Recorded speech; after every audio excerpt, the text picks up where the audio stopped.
Service Learning Project by Frederica Jackson. My service learning project were for the residents of Washington County, the adults that are 18 and over. Washington County is in the western part of Maryland. In Washington County, there are 10.9% of the residents that are currently diagnosed with diabetes. 34.3% of them die from complications of diabetes, according to the Center for Disease Control.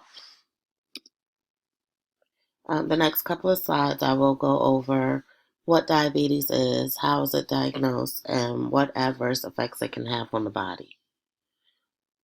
According to the Mayo Clinic, diabetes mellitus refers to a group of diseases that affect how your body uses blood sugar, glucose. Glucose is vital to your health because it is an important source of energy for the cells that make your muscles and that make up your muscles and your tissue.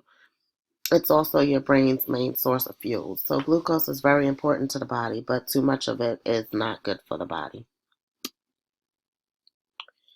There are two different types of diabetes. There's type 1 diabetic, often called juvenile diabetes or insulin dependent, and type 2 is non-insulin dependent diabetes.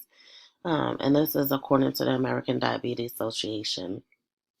So what's the difference between the two? Type 1 is usually diagnosed at a young age. They are often insulin dependent, so they must have insulin at all times, and even sometimes they have a insulin pump. Their body just does not make the insulin that is needed to control the blood sugars, so their blood sugars just get out of control. This type is not the most common type, however, type 2 diabetics are more common. So these diabetics, the type 2, they make insulin, but their body does not use it properly. These diabetics can control their blood sugars by diet, medications, and insulin. And again, like I said, this one is the more common one. Diagnosis is made by blood levels.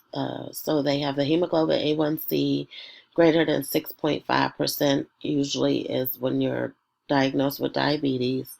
Fasting blood glucose greater than 126. Oral glucose tolerance test greater than 200, or a random plasma glucose test greater than 200. In order to be diagnosed, you have to have two elevated tests on 2 separate days. So it's not just you have one elevated hemoglobin A1C and then you're diabetic. It would have to be off for 2 times. And often doctors, they do check it more than 2 times just to confirm the diagnosis. The hemoglobin A1C basically looks at your blood sugar over a 3-month time span and gives like an average. So that percentage equals a range of what your blood sugar was over the last 3 months. So it's a unique test. And if you're diabetic, they like to check this test every 2 to 3 months, depending on the severity of your diabetes. Some of the complications of diabetes are listed here. You have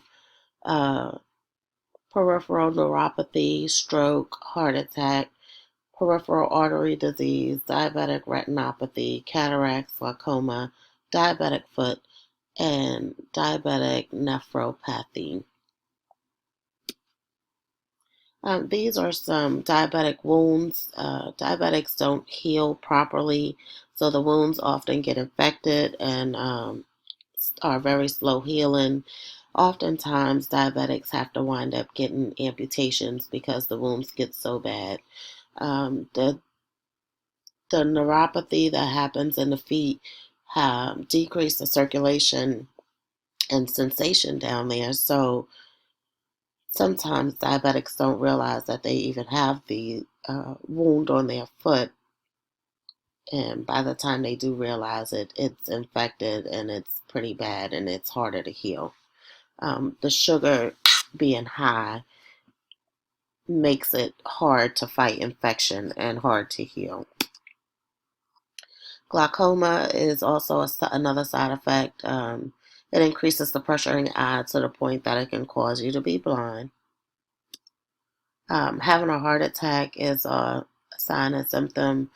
It is not a direct cause of diabetes, but it's because of the effects of diabetes on the heart, um, and on your kidneys. It leaves you susceptible to uh, blood clotting issues and different problems that go along with it, because you get problems with your kidneys, you get problems with your heart, you get problems with your diabetes. So I call it the trifecta. That's just my thing. Most diabetics have some kidney failure or kidney problems and have some heart problems. It usually always uh, directly affects the kidneys and the heart. So having a heart attack is common. This is a picture of a healthy kidney and a diseased kidney. Like I said, the diabetics often have kidney problems, and that causes other problems to go along with it. High blood pressure, and the high blood pressure can cause the heart attack. Um, Neuropathy is the loss of feeling, the hypersensation, sharp driving pain, freezing feeling, tingling, burning, or numbness in your feet, and it also can happen in your arms or your hands. It makes it really hard for diabetics when they are getting wounds, like I said earlier, on their foot, or feeling sharp items. They may not be able to feel that something is sharp and don't realize that they have poked themselves. And a small little cut for a normal person that will heal in a day or two, for a diabetic can take a week or more sometimes to heal. Stroke, this guy's face is asymmetrical. It does not line up properly. One side droops uh, more than the other. Strokes come from, like I said, the high blood pressure. Um, the diabetics usually have some sort of heart or kidney problems, and these can cause stroke and heart attacks to happen. Some prevention and maintenance tips. Diabetics usually have to be on a consistent carb diet, so they need to eat healthy choices of carbs. Um, Usually, there are recommendations online as to what is a good amount. However, as a diabetic, I would suggest to talk to your um, doctor about this, because they will look at your lab work and base these numbers off of your lab work and set goals for you. Um, Maintaining a healthy weight. If you're on the healthier side of weight, usually your blood sugars are more controlled, because your diet is being maintained properly. So this is always good. Frequent monitoring. Most diabetics check their blood sugar before every meal and at bedtime. And a lot of the times they use these numbers to base off of how much insulin they should give themselves if they're on insulin. However, if your diabetes is not out of control, there are people who just spot check it. They'll check it at least once a day at some time during the day, or they check it a certain day of the week and they monitor it that way and give it back to their doctor um, in a log to review and see if they need to be tested more frequently.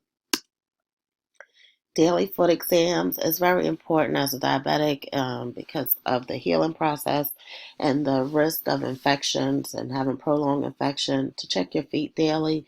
One way that I always like to educate my patients and tell them is to put a mirror on the floor, because it might be hard sometimes to hold your foot up to a mirror, or to put a mirror at the bottom of your feet and be able to see it. But if you put a mirror down on the floor and hold your foot over it and look down, you should be able to examine your feet. Or you could also have someone, a loved one, look at your foot and examine between the toes, on the heels, and then on the soles of your feet. And then regular checkups. Most diabetics need to be seen by their doctor every 2 to 3 months so they can get their hemoglobin A1C checked and fasting glucose also checked. Um, but if your diabetes is out of control and you have other complications, it is possible that you may need to be seen more frequently for this. Your doctor will let you know how often you ought to follow up. Um, there's signs and symptoms of hypoglycemia and hyperglycemia. So hyperglycemia is, like I said earlier, the blood sugar greater than 126. The hypoglycemia is a blood sugar less than 60.